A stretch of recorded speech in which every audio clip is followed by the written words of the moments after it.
मैं HM Sharma Rajasthan education hub से।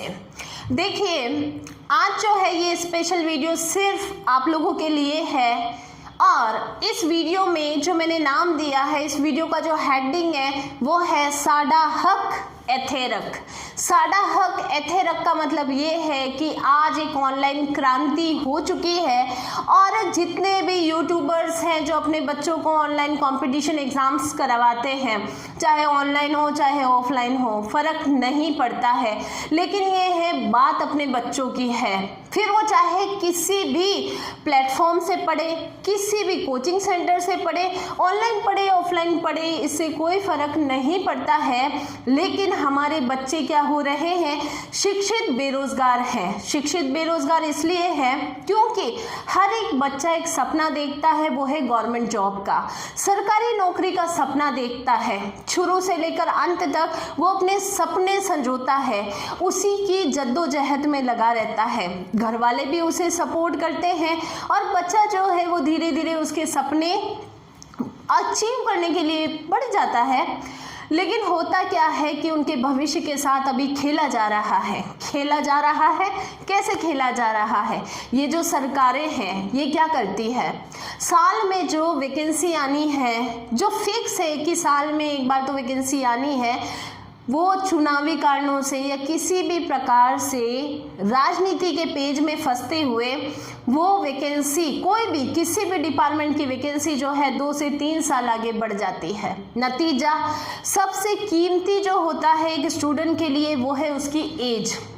As जैसे चली जाती है तो बहुत ज़्यादा नुकसान होता है। अब देखिएगा, स्कूल कॉलेज तक आते आते और बच्चा जब सिलेबस को समझता है, वैकेंसी को समझता है, गवर्नमेंट जॉब के पैटर्न को समझता है, तब तक वो काफ़ी 25-26 साल का हो चुका होता है।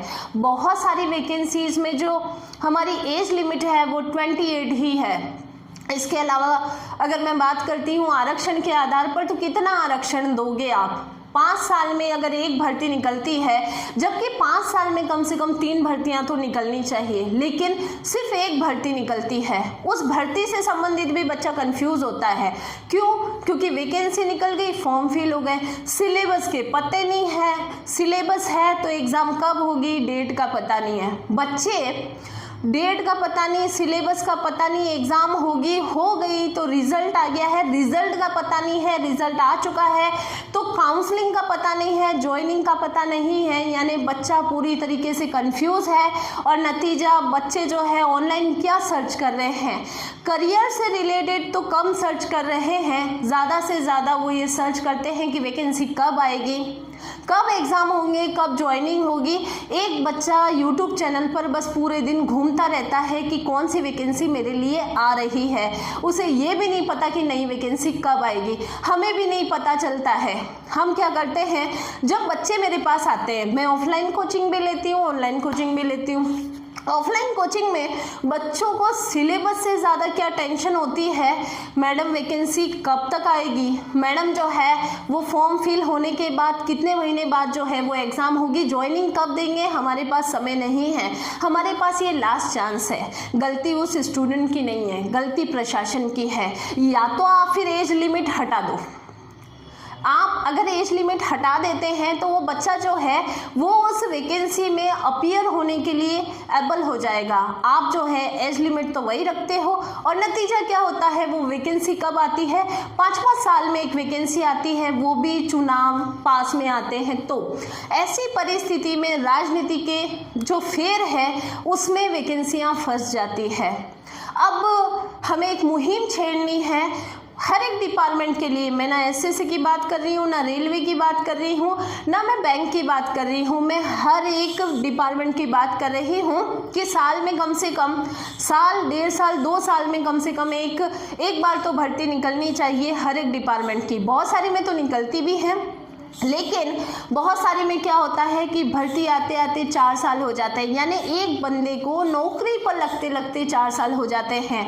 तो ऐसी परिस्थिति में अगर वो फर्स्ट टाइम फेल हो जाता है तो उसको अगले 4 साल और चाहिए, फिर उसको अगले 4 साल और चाहिए, ऐसे करते करते 3 अटैम्प्ट में उसका लाइफ ख़त्म हो जाता है। तो ये भी गलत है। हर 1.5 साल 2 साल में जो है, अगर मैं बात करती हूँ टीचर फील्ड की, खासकर जो है मेरे पास बच्चे आते हैं, वो आते हैं राजस्थान की first grade second grade read से रिलेटेड है, एमपी के बच्चे आते हैं, तो वर्ग 1 2 और अभी वर्ग 3 के फॉर्म भरे हुए हैं, तो बच्चे आते हैं काफ़ी परेशान होते हैं। अब 10 साल में वैकेंसी निकलेगी अभी। ऐसी परिस्थिति में क्या होता है कि बच्चे का सेल्फ कॉन्फिडेंस भी डाउन हो जाता है, बच्चा मेंटली टूट जाता है। इंसान कब तक पढ़ेगा?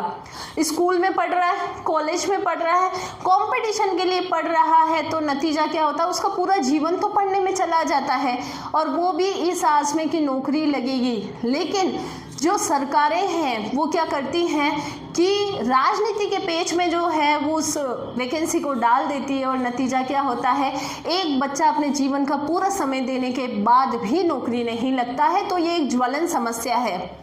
तो चलिए सभी एक हो जाते हैं। एग्ज़ाम पूर्व हुआ, उमंग अकेडमी है, स्टडी IQ हुआ, राजस्थान एजुकेशन हब हुआ, और भी जितने भी यूट्यूब चैनल है जो इस मुहिम में जुड़े हुए हैं, वो सारे शिक्षक मिलकर अपने अपने बच्चों के लिए, सभी बच्चों के लिए आवाज़ उठाते हैं। हमें कुछ नहीं चाहिए, हमें टाइम टू टाइम वैकेंसी चाहिए, और उसी वैकेंसी के समय हमें चाहिए कि एग्ज़ाम कब होगी, कैसे होगी, सिलेबस क्या होगा, और एक बार सिलेबस देने के बाद आउट ऑफ सिलेबस नहीं होना चाहिए, और ज्वाइनिंग कब देंगे, यानी कि बच्चे के पूरे जितने भी क्वेश्चंस हैं उनके आंसर कंप्लीट होने चाहिए। यानी वैकेंसी के साथ ही बच्चे को पता होना चाहिए कि आज वैकेंसी निकली है, 2 महीने बाद एग्ज़ाम है, इस तारीख के दिन एग्ज़ाम है, और उसके बाद रिजल्ट अब आना है और ज्वाइनिंग ऐसे होगी।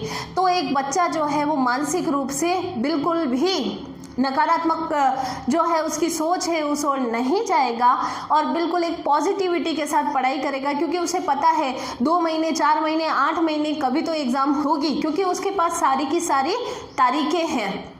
तो हम जो है तारीखें चाहिए, हमें वैकेंसी चाहिए, हमें एग्ज़ाम देनी है, हमारे जीवन का समय जा रहा है, मेनली हमारी लाइफ का समय जा रहा है। एक बच्चा अपने आप को कमरे में बंद रखता है और तब तक पढ़ता है जब तक उसकी गवर्नमेंट जॉब नहीं लगती। वो ना तो किसी फैमिली फंक्शन में जाता है, ना घर वालों से ज़्यादा उनके पास बैठता है, बस दिन भर पढ़ता रहता है, इस आस में कि उसके कारण उसके घर वालों का भी जीवन अच्छा होगा। लेकिन वैकेंसियों का जब पता नहीं होता है, और हमारी एज जब जाती है, और बहुत सारे बच्चों की एज चली भी गई है, इसके बाद वे प्राइवेट काम करने के लिए मजबूर है, ऐसी परिस्थिति में जीवन में जो एक रिग्रेट होती है वो कभी ख़त्म नहीं होती है।